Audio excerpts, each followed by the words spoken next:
One of these days, I swear, one of these days, your favorite hockey team is going to show up to an NHL draft like the one that's taking place here in Montreal for the purposes of executing a draft. Good morning to you. Good Thursday morning. I'm Dejan Kovacevic of DK Pittsburgh Sports. This is Daily Shot of Penguins. Comes your way bright and early every weekday if you're into football and or baseball. I also offer daily shots of Steelers and Pirates, where you found this. Bon Matin from Montreal flew up here yesterday. Looking forward to the draft. For real.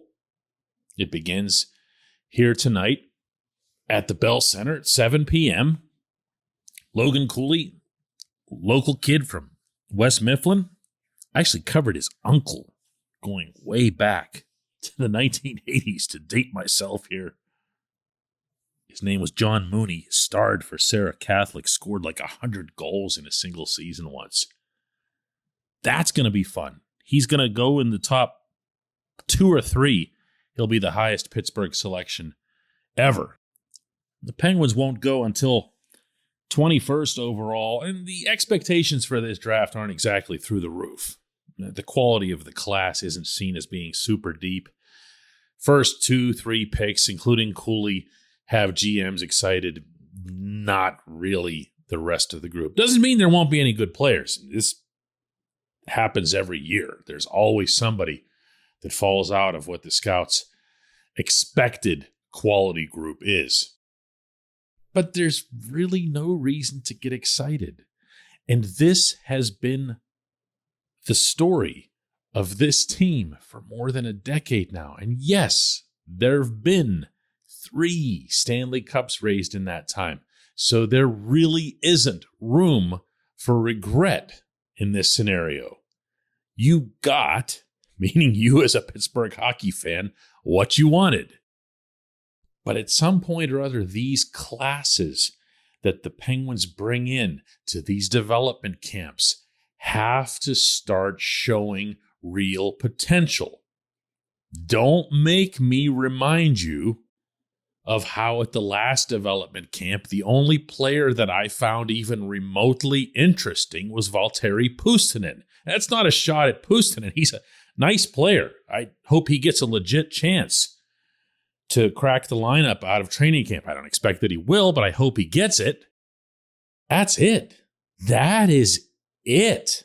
We haven't seen a system like this since Jim Hamilton. And if you don't know that reference, please know that I'm referring to Jim Hamilton as being the Penguins' entire system, for the most part, before the 1983-84 season. That, of course, was the one in which the team went 16-58-6 and drafted you-know-who as a result.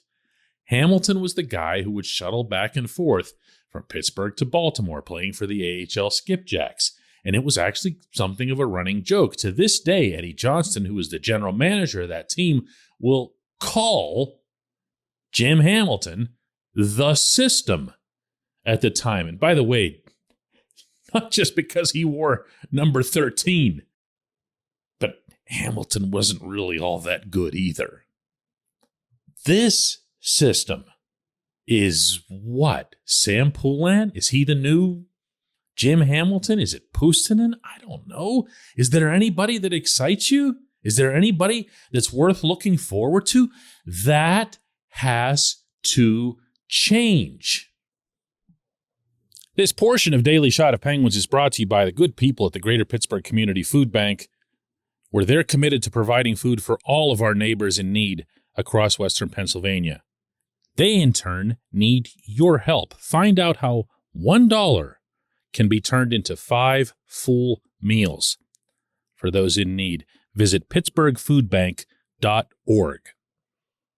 But here we are again, and the draft isn't the story for this team. I reported exclusively a couple of days ago on DK Pittsburgh Sports that the Penguins and Chris LeTang were getting close on an extension. Ron Hextall confirmed that reporting here yesterday, saying publicly that he expects the contract to be completed, quote, real soon, end quote. He also expressed some optimism, guarded, but nonetheless optimism, as it relates to Evgeny Malkin.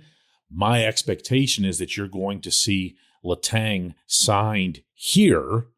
This is where he's from, and this is where he's training. And that'll put to rest any and all of the LeTang stuff, obviously. And in turn, they can turn their attention, the Penguins can, to getting Malkin done.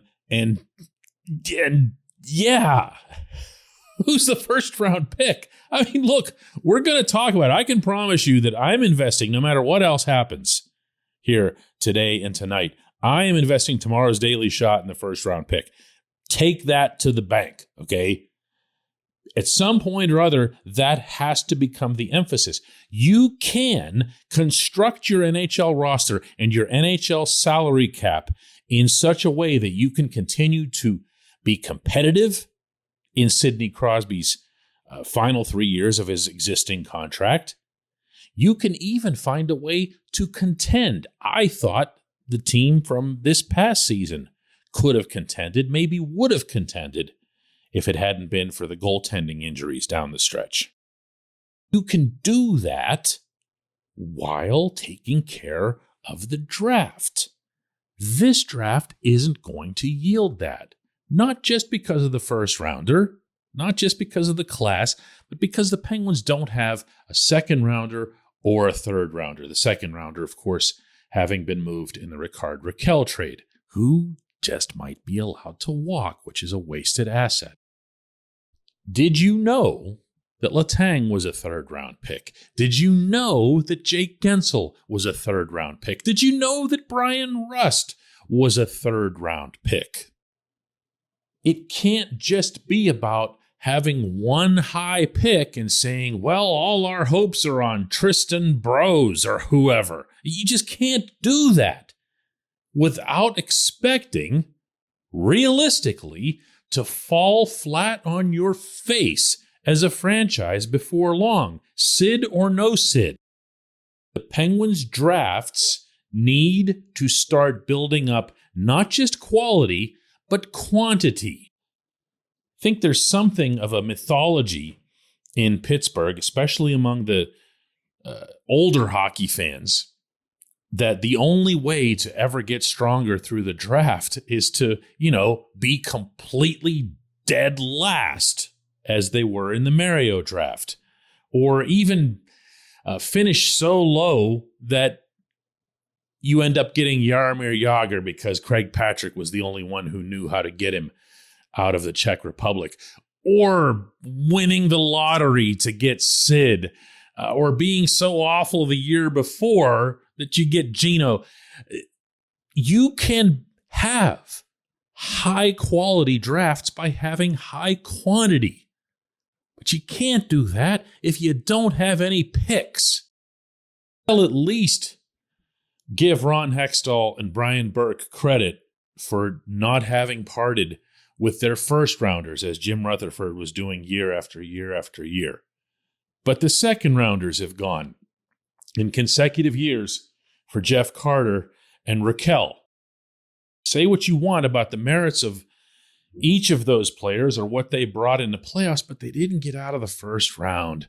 And in Carter's case, Hextall clearly felt compelled to sign him to an extension, even though he's starting to decline. Now in Rakell's case, I don't see how they can keep him. Get serious about the draft, starting, well, not this year, but next year. When we come back, J1Q.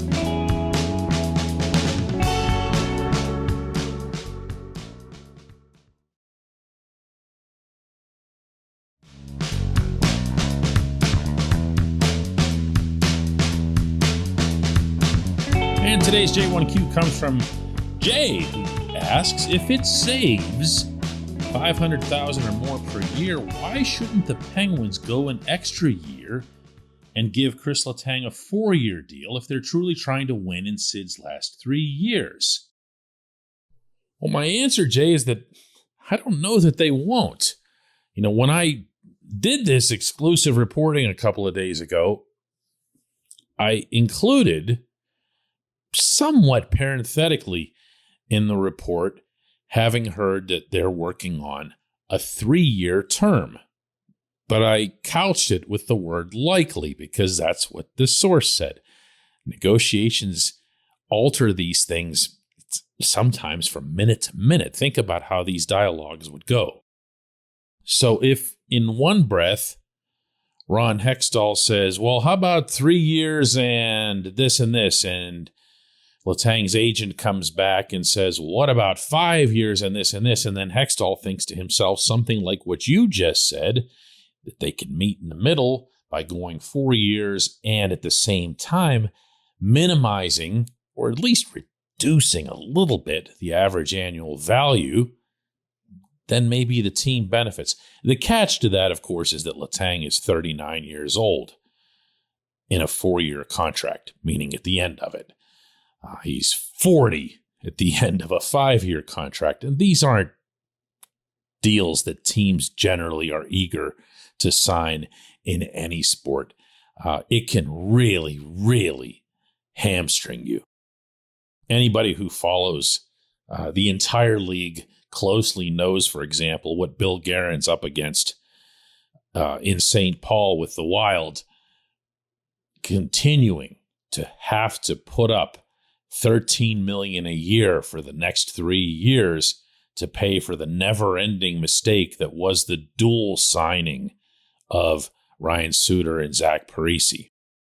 This wouldn't be comparable, but let's say that LeTang were to really decline as a player when he's 39, 40 years old, and you're stuck with $8 million of a cap hit on the books. These cap hits, by the way, don't fluctuate. I hear and read a lot of hockey fans talking about the NHL cap as if it works similarly to the one in the NFL, which is obviously much more commonly discussed. In the NFL, you can vary your cap hits. You can have teammates restructure their own contracts to benefit other teammates. None of this is possible in the NHL, the way their labor agreement's written out. None of it. You can't do the restructuring. You can't even have the thing fluctuate. If you sign a 5-year, $50 million contract, just as an example, I'm not talking about LeTang here, anybody, 5-year, $50 million contract, the average annual value of that contract is obviously $10 million. Every cap hit every year is $10 million, no matter how you're actually paying that person. So there's no cheat code when it comes to the NHL. I see what you're saying, Jay. I do. I think that there's logic to that. The only thing I put forth in that report was what I heard. And obviously, the bulk of that report was just that the Penguins and LeTang were very close on a contract. And that, again, was confirmed here yesterday by the GM. So, take that however it is that you choose to take it regarding the remainder of that information. I appreciate the question. I appreciate everyone listening to Daily Shot of Penguins. And we will have another one of these from here in Montreal tomorrow.